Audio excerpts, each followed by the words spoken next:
So we've made it to the final exam. So let's go ahead and go through the final practice. I would recommend that before you watch this video, you try the problems on your own so that you know what you know and what you need to study more, and then come back and look at the video and join the class if you still have questions. All right, so the first one is convert 290 degrees to radians. And so we have 290 degrees. So we want degrees on the bottom and radians on the top. And so pi radians is the same as 180. Sorry, my pen's not working. Let me get a new pen.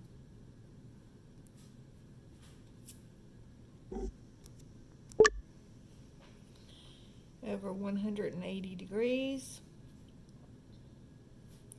So then we will cancel, and I will get 29 pi over 18 radians.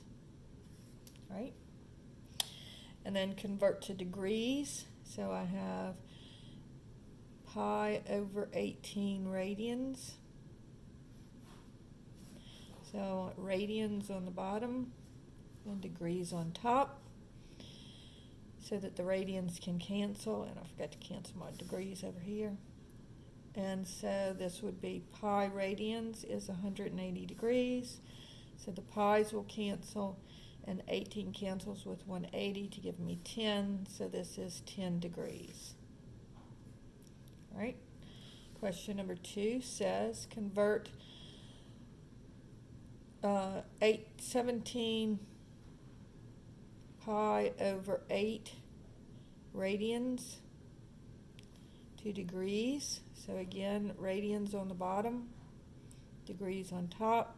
Pi radians is 180 degrees. And so the pi's will cancel. And 4 goes into, well, let's see, 2 goes, this will be 90. And then this would be 4. And 2 goes in again, so this would be 45. And so this would be 17 times 45, and then divided by 2. So 382.5 degrees, or you could write it as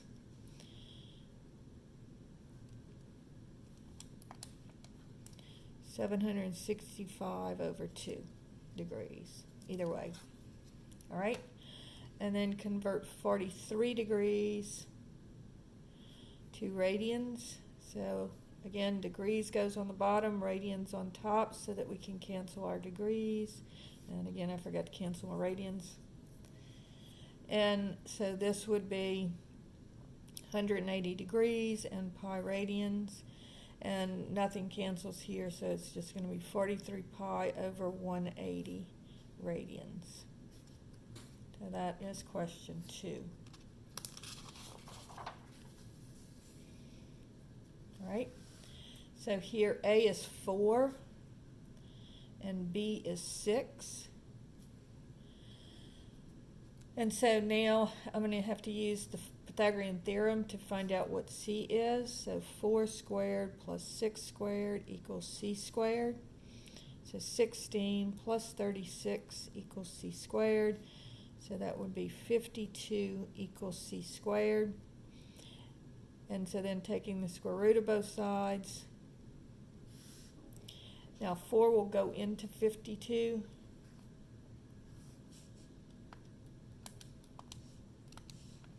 That's 13.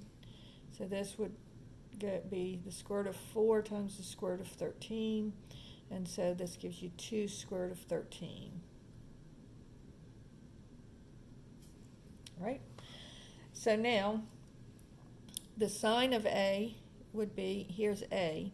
So the sign would be opposite over hypotenuse. So that would be 4 over 2 square root of 13, which would reduce to 2 over the square root of 13.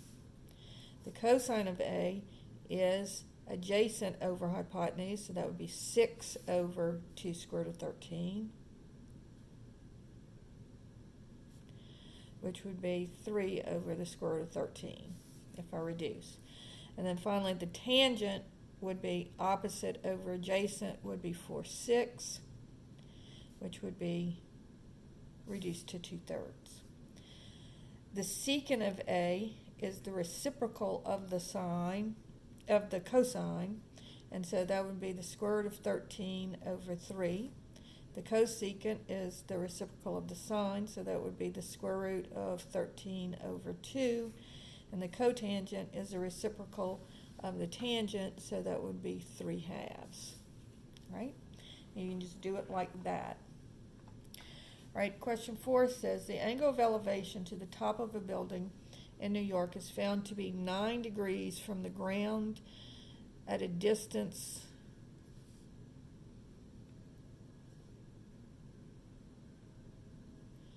so this is 9 degrees at a distance 1 mile from the base of the building.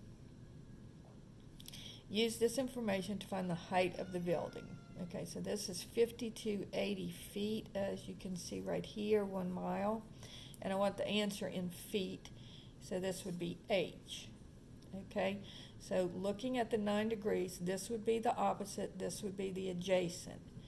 So the tangent of 9 degrees, since I have opposite and adjacent, that's going to give me tangent.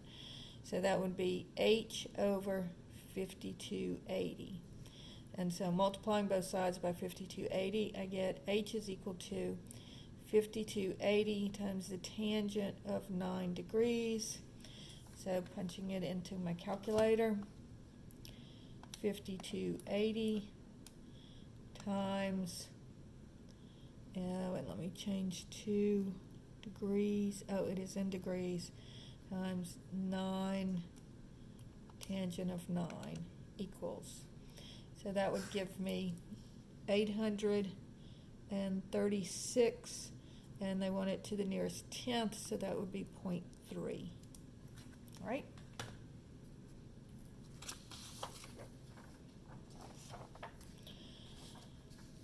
All right. For the information given, find the quadrant in which the terminal point determined by T lies. Input first, second, third, or fourth in Roman numerals. So this is quadrant 1, 2, 3, and 4. And we know that this is all students take calculus.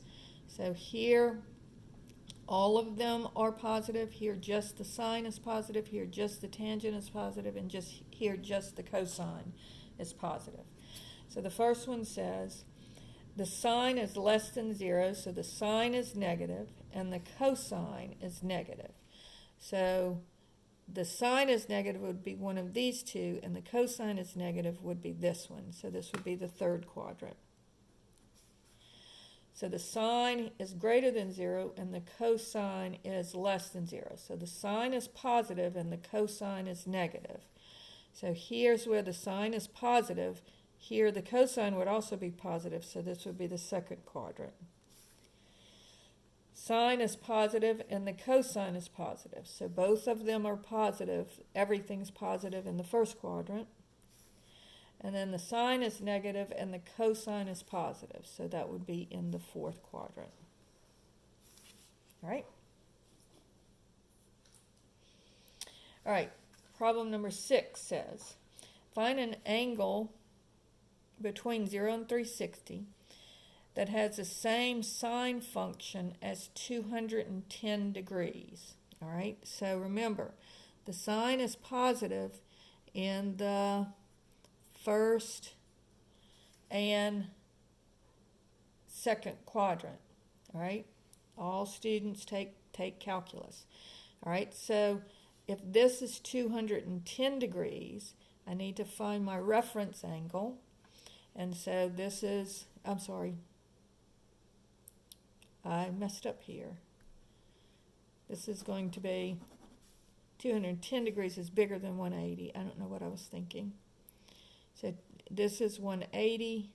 this is 360, this is 270, so 210 degrees would be here.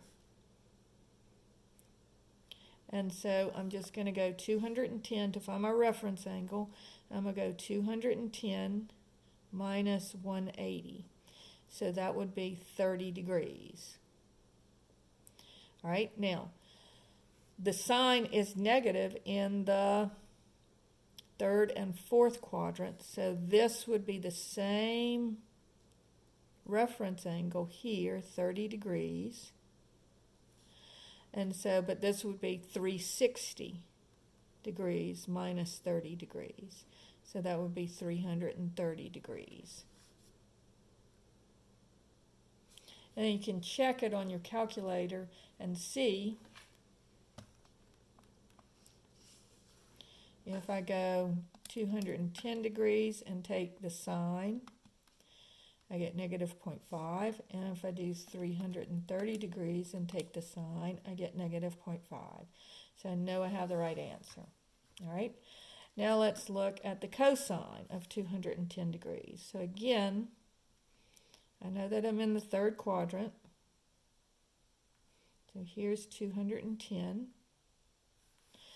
Now, the cosine here is negative. So where else is the cosine negative? Again, this is a 30-degree reference angle. So it would be negative in the, it's positive in the first and fourth, so negative in the third and second. So this would be in the second quadrant. And my reference angle, again, is 30 degrees. And so this would be 180 minus 30 degrees. And it would be 150 degrees. And again, you can check it on your calculator. 210 cosine is that. And then 150 cosine, same thing. All right. Without using a calculator, compute the sine and cosine by using the reference angle. So 3 pi over 4. So here's pi, and I want it over 4, so this would be 4 pi over 4. So 3 pi over 4 would be a little bit smaller than that, and so it would be in the second quadrant. And then if I take 4 pi over 4, and I subtract 3 pi over 4, my reference angle is pi over 4.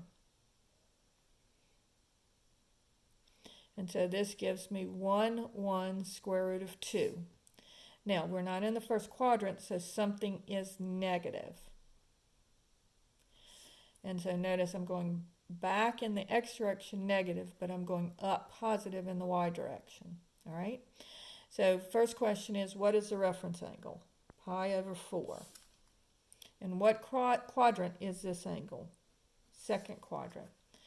And the sine of 3 pi over 4 would be opposite over hypotenuse. And the cosine would be adjacent over hypotenuse. So negative 1 over the square root of 2. Okay? That's question 7.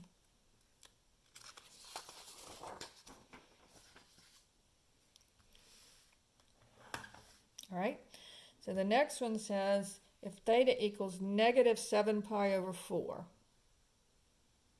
All right, so remember I'm going backwards here. So this would be, here's pi, so this would be 4 pi over 4, negative going in this direction.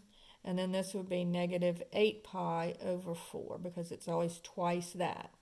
And so going here, 7 pi over 4, negative 7 pi over 4 puts me in the same quadrant as pi over 4. So I'm back in the first quadrant. And so my reference angle is pi over 4. So this is, everything's positive because I'm in the first quadrant. It's 1 square root of 2. All right? So now, the cosine of the angle would be 1 over the square root of 2, so the secant of the angle would be square root of 2 over 1, or just square root of 2. The cosecant of the angle is the reciprocal of the sine, so the sine would be of pi over 4 is 1 over the square root of 2, so the cosecant of pi over 4 would be square root of 2 over 1. The tangent of pi over 4 is 1 over 1, which is 1, and the cotangent is the reciprocal of that, which is still just 1. All right, question number 9 says, sine of theta is equal to negative 2/7. So this is my opposite, and this is my hypotenuse, because the sine is opposite over hypotenuse. And it tells me that I'm in the 4th quadrant. So I'm going to draw my triangle. I know my opposite is negative 2 and my hypotenuse is 7.